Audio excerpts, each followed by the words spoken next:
Hello, this is Christy, the Joyful Educator, and I just wanted to spend a few moments with you this afternoon to share with you my new product on Teacher Pay Teacher, the Polar Express. One of my favorite Christmas stories to share with students during the holiday season. It just brings out the magic of Christmas. The question, do you truly believe? Did you hear the bell? Did you not hear the bell? So just a great unit to do with our students during the season. And there's so many things that you can pull out of this book. You can really focus on vocabulary. You can focus on similes and metaphors, that in just imaginative, descriptive writing that Chris Van Allsburg just puts out through the whole entire book. So, and then you get to bring in magical aspects. You can transfer your classroom into the Polar Express. You can imagine that you're traveling to the North Pole. So many things that you can do with this unit. So I wanted to take you through this 39-page resource very quickly, just hitting the highlights. But you can find this on the Joyful Educator, the Teacher Pay Teacher site. So I do have here some guiding questions that you can ask before reading the book. And this is just to spark conversation and thought around the book. So things like, what do you think of when you hear the word mysterious or magical? Also like the thought of transforming your classroom into the Polar Express. So I have here Polar Express tickets that you can give students as they enter your room and really just immerse them into the whole idea of they're going to take a magical trip through this book. Also have here vocabulary. So teachers, this page is for you. Just some ideas of how you can front load vocabulary for your students. So I would go over these words before ever opening the book so that when you are reading the book that students will have some prior knowledge of the meaning of some of these words. But I do have all these vocabulary words printed on our magical bell. And so what I would do is just cut on the dotted line. You can put this up on the board or you can give each student their vocabulary packet. I've also included some blank bells so that you can put other words that you would like to put. Also have some formats here for you to really dig deeper with your vocabulary. So this first one, you have your word in the center. So definition, sentence, an example, and an illustration. Here I would put a kid-friendly definition when they are doing this, and then a complete sentence with that word. But then I do have another mat here where I have taken out the illustration, and so I've put example and non-example because we know research shows that if students can come up with non-examples, they really have a deeper understanding of the meaning of that word. Also, I've included a geography research activity because if we're taking our kids to the North Pole, then we definitely need to spend some time talking about where the North Pole is and the temperatures there and what should they expect. And so with all of our technology, Google Earth would be a great way to take them there through technology. But of course, doing a research project on the North Pole is also a great idea. So I do have some activities linked to that. I have linked an article on ReadWorks, but you really could use any platform. If you use Common Lit, you might use Reading A to Z, you might use Newsela. So there's other places to get articles, but I found this one on ReadWorks that I have linked.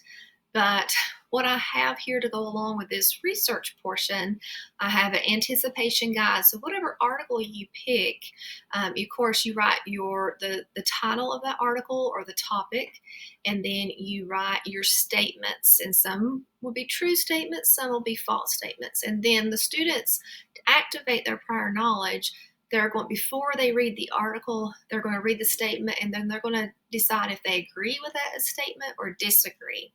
And then after they read the article, they go back and do the after and just check their understanding before and after.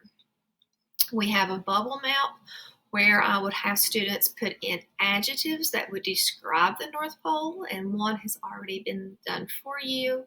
And then we have a circle map where students would put in facts. They do not have to write complete sentences, just phrases would be fine. In the past, I've used this as like a KWL. So in one color, I might then write down facts that they know about the North Pole before they research it. And then after they've researched the North Pole, they come back and write in facts that they've learned.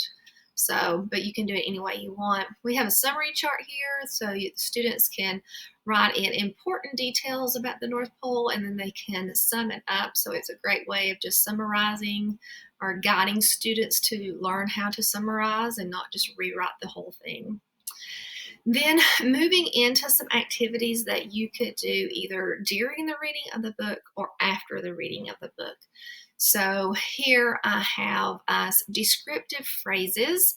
So I would pass these out.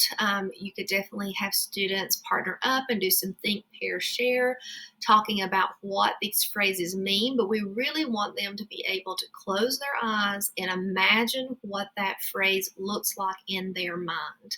So I have those phrases here. So if I read the phrase huge cities sitting on top of the world, and I ask students to close their eyes, what do you see when you read that phrase? So in the book, we know that the city on top of the world is Santa's shop, the North Pole. But really having them imagine what each of these look like. So you have several pages of descriptive phrases that taken straight out of the book. And then so many things you could do with those descriptive phrases, but I did add an idea where I would just have them paste the phrase and then draw an illustration of what they see in their mind when they read that phrase. Here is a poster you could print and just put up in your class, or have your students put them in their literacy notebooks if you keep a literacy notebooks, just the definition of what a simile and a metaphor is. And then I have here some practice with similes, and so this is nothing that they have to take straight out of the book. They can use their own imagination, but here I could see, for example, number 2, the train was as fast as a roller coaster. So they can just practice creating some similes. And then here I have some figurative language where metaphors and similes, I think I have both throughout here, where I would have students read the phrase or the sentence or the paragraph from the book and then describe what that actually means. So, for example, we ate candies with nougat centers as white as snow. So the author here wants us to imagine the color of that center, and he has compared it to the color of snow. So again, he has written in a way that we can imagine that in our minds. So I have a couple of those activities. This one's great, especially for your students who have actually been on a roller coaster. So faster and faster we ran along, rolling over peaks and through valleys like a car on a roller coaster. So if they've been on a roller coaster, then they can imagine, they know how the train was moving toward the North Pole. So again, comparing two things. Here I have an activity of, this would definitely be something after the book, where we just pose the question, do you hear the bell ringing? So you can have them go back in the story and write down the people who heard the bell and those that did not hear that magical sound. And then you have a separate writing activity of where you would ask students, why did some hear the bell and others did not hear the bell? So they could write that down and really focus on those who truly believed, heard, and then that could even lead into a discussion of the true meaning of Christmas. Now we come to my favorite part, the magical foldable. So you can do this 2 different ways. You can just follow these 4 steps with 2 pieces of 8.5 by 11 pieces of paper, or you can use the template that I have included here. But I do have an example of that. So here is my magical foldable. And so I just created this one as an example, but here we have the cover, I have the title of the book, I have it retold with my name, and then we open it up, and the center, this first scene is just the Polar Express pulled up to the boys' house. And then here I have setting, characters, the problem, solution, and then a list of events. Now, what makes this magical is that when I close it, fold it in half, and then open it back up, I have the scene of the North Pole where all the elves are gathered around and everybody's so excited about Santa giving out the first gift of Christmas. So we just close it back, bring it back to our cover, so you can see why this would be a magical book. So just follow those 4 steps there to create the magical book, or you can use the template. And let me just show you the template. So basically here you would just print this piece of paper out and you would just literally fold, just follow the directions on the previous page, and then you would cut out this strip of paper and this strip of paper. You would throw away the sides or recycle the sides. And then at the end of this resource, I have just given you some templates. You might want to print these out on cardstock, and students can color these.